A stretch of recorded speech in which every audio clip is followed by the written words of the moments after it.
مولا علی علیہ السلام خود روایت کر رہے ہیں، وہ کہتے ہیں کہ نبی علیہ السلام کو جب اللہ نے کشادگی دی، کچھ غلام آپ کو گفٹ ملے، تو میں نے فاطمہ سے کہا کہ تم پورا دن گھر کی صفائی کرتی ہو، چکی چلاتی ہو، اس کی وجہ سے ان کے ہاتھ پہ بھی نشان بن گئے تھے، اس طریقے سے سامان اٹھا کے لاتی تھی تو وہ رسی کے نشان یہاں پڑے ہوئے تھے. تو نبی علیہ السلام سے جا کے جو ہے وہ ایک غلام ڈیمانڈ کر لیتے ہیں جو ہمیں ذرا ہیلپ آؤٹ کر دے گا، جب سب کو مل رہا ہے تو ہمیں بھی مل جائے گا. تو سیدہ فاطمہ حاضر ہوئی. یہ حدیث بخاری میں بھی ہے، مسلم میں بھی ہے. تو حضور علیہ السلام کے پاس گئیں، بات نہیں کر سکی. طبیعت میں تربیت کس کی تھی سر؟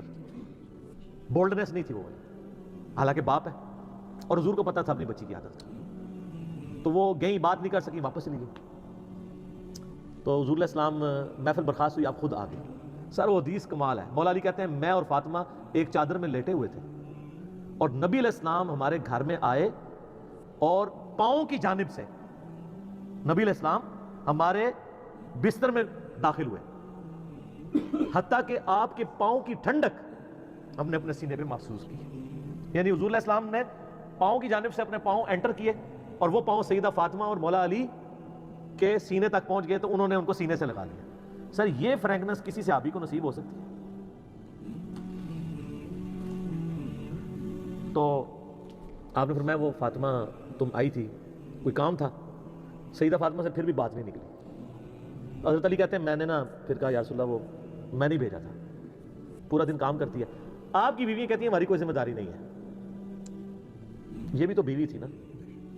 بخاری مسلم میں حدیث ہے جنتی عورتوں کی سردار ہے فاطمہ سلام اللہ علیہ.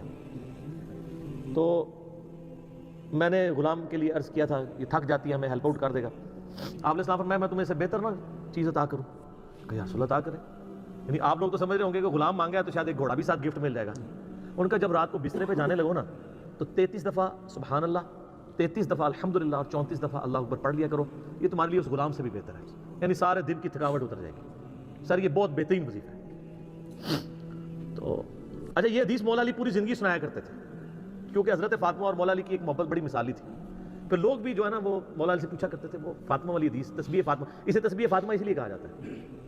تو یہ حدیث جب بیان کی مولا علی نے تو آگے نے تابعین نے پوچھ لیا، بخاری مسلم دونوں میں ہے کہ حضرت علی کہتے ہیں کہ وہ دن ہے آج کا دن ہے، میں نے کبھی یہ وظیفہ چھوڑا نہیں ہے. سر استقامت تو خود مل جاتی ہے. جس کے بسترے میں جا کے نبی علیہ السلام وظیفہ سکھا رہے ہوں تو وہ پوری زندگی اس واقعے کو کبھی بھول سکتا ہے کہ مجھے خود آ کے میرے بسترے میں آ کے اور حتیٰ کہ آپ کے قدم مبارک میرے سینے سے لگے تھے، اس حال میں حضور نے مجھے یہ تحفہ دیا ہے، وہ تحفہ کوئی بھلا سکتا ہے؟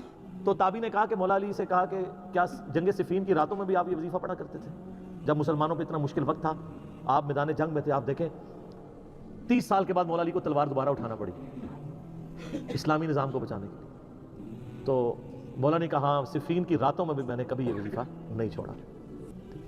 تو اس پہ وہ کلپ بنایا تھا صفین کی راتوں میں. یہ اتنا کمال کا وظیفہ ہے. اللہ تعالیٰ ہمیں اس وظیفے پہ استقامت دے اور کچھ نہ کر سکیں یہ ضرور کیا کریں. بخاری مسلم حدیث ہے، عائشہ کہتی ہیں نبی علیہ السلام نے فرمایا کہ اللہ تعالیٰ کو سب سے بڑھ کر محبوب عمل وہ ہے جو مستقل مزاجی سے کیا جائے، خواہ تھوڑا ہی کیوں نہ ہو، بنسبت اس عمل کے جو بہت زیادہ ہو لیکن مستقل مزاجی سے نہ ہو. ایک بندہ ایک دن 1000 دفعہ سبحان اللہ پڑھتا ہے، اگلے دن 10 دفعہ پڑھتا ہے، اس سے بہتر روزانہ ہی 10 دفعہ پڑھ لیں. تو یہ وظیفہ 100 دفعہ پڑھنے کے لیے کوئی زیادہ ٹائم ریکوائرڈ نہیں ہوتا. آپ روٹین میں ہیں، آپ پاس دونوں آپشن ہیں، الگ الگ کر کے پڑھ لیں تب بھی ٹھیک ہے، ایک ہی دفعہ میں پڑھ لیں سبحان اللہ والحمدللہ ولا الہ الا اللہ واللہ اکبر تب بھی درست ہے. اور فرض نماز کے بعد تو اور کوئی وظیفہ، ایک آیت الکرسی والا وظیفہ اور یہ تسبیح فاطمہ والا وظیفہ اور تکبیر بلند کرنا، استغفار پڑھنا، اللہم انت السلام منک السلام، سارے اذکار اس میں لکھے ہوئے ہیں. چند ایک وظائف تو ضرور پڑھیں اور اس میں یہ والا وظیفہ کبھی نہ چھوڑیں. یہ بہت ایکسٹراآرڈنری